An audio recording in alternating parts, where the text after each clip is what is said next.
සියලු දෙනාටම ආයුබෝවන්.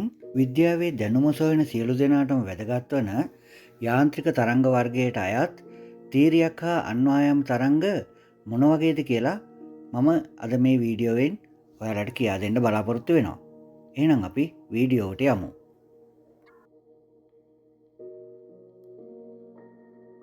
යාන්ත්‍රික තරංගයක් කියලා කියන්නේ එක තැනක ඉඳලා තවත් තැනකට සම්ප්‍රේෂණය සඳහා, ඒ කියන්නේ ගමන් කිරීම සඳහා මාධ්‍යයක් උපකාර කරගන්න තරංග වර්ග. තරංගය සම්ප්‍රේෂණය වෙනකොට, ඒ කියන්නේ එක තැනක ඉඳලා තව තැනකට යනකොට ඒ මාධ්‍යයේ අංශු චලනය කරමින් තමයි මේ තරංගය ගමන් කරන්නේ. තරංගය ගමන් කරන අවස්ථාවේදී මාධ්‍යයේ අංශු චලනය වන ස්වභාවය අධ්‍යයනය කරලයි තීරියක් හා අන්වායාම තරංග කියලා වර්ග දෙකකට බෙදලා තියෙන්නේ. තීරියක් තරංගවලදී වෙන්නේ තරංගයේ ගමන් කරන දිශාවට ලම්බක දිශාවට ඒ තරංගයේ ගමන් කරන මාධ්‍යයේ අංශු චලනය වෙනවා. අපිට ජලයේ ඉදිරියට ගමන් කරන රැල්ලක් මේ වගේ තරංගයකට උදාහරණයක් විදිහට සලකන්න පුළුවන්. ඒ කියන්නේ ජල තරංගයක්. තරංගය ඉදිරියට යනකොට අංශු චලනය වෙන්නේ. එමෙන් නැත්නම් ජලාංශු සෙලවීම චලනය වීම සිද්ධ වෙන්නේ ඒ තරංගයේ ගමන් කරන දිශාවට ලම්බක දිශාවට. අපිට මේක මේ දකින වීඩියෝයේ මේ අංශු චලනය වන ආකාරයෙන් ඔබට පැහැදිලි වේවි. මේක විද්‍යාගාරයේ තියෙන ස්ලින්කිය කියන උපකරණයේ ආධාරයෙන්ොත් පරීක්ෂා කරගන්න පුළුවන්. ඔබට මේ වීඩියෝවෙන් ඒක බලා ගන්නත් පුළුවන්.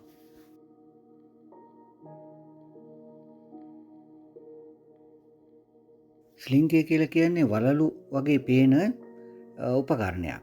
මේක දිගෑරලා චලනය කිරීමෙන් මේ තරංග නිරීක්ෂණය අපිට කරන්නට පුළුවන්කම තියෙනවා.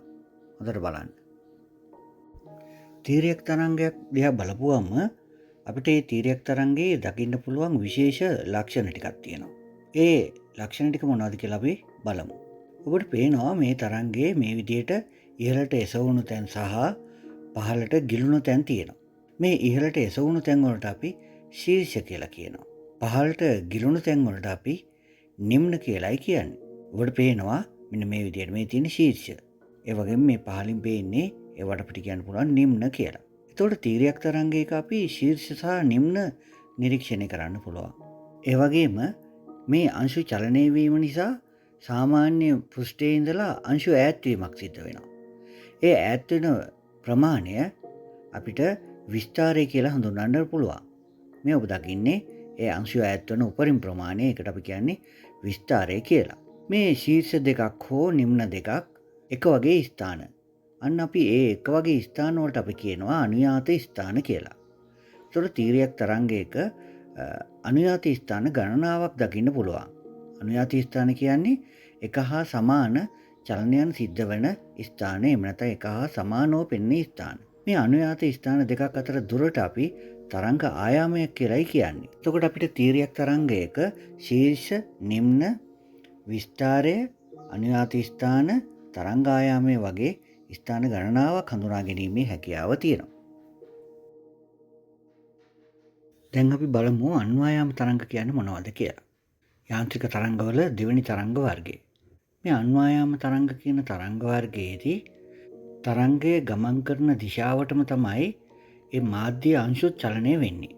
මාධ්‍ය අංශු චලනය වෙන්නේ තරංගයේ ගමන් කරන දිශාවටමයි. ඔබට මේ දර්ශන වලින් ඒක හඳුනා ගන්න පුළුවන්. උදාහරණේ ශබ්ද තරංග. මේ විදිහට අංශු චලනය සිද්ධ වෙනකොට අංශු එක ළඟට එකතු වෙන තැන් තියෙනවා. ඒ වගේම ඈත් වෙන ස්ථාන තියෙනවා. එකතු වෙන තැන් වලට අපි කියනවා සම්පීඩන කියලා. ඈත් වෙලා පේන තැන් වලට අපි කියන්නේ විරලන කියලා. එතකොට මේකේ සම්පීඩන විරලන දකින්නවා. ඒ නිසාම මේකේ සමාන ස්ථාන දකින්න අපිට පුළුවන්කම තියෙනවා. අපිට ඒවට අනුයාත ස්ථාන කියන්න පුළුවන්. එතකොට අනුයාත ස්ථාන දෙකක් අතර දුරට තරංග ආයාමය කියලා කියන්නත් පුළුවන්. මේකත් අපිට ස්ලින්කිය ආධාරයෙන් පරීක්ෂා කරලා බලන්න පුළුවන්කම තියෙනවා.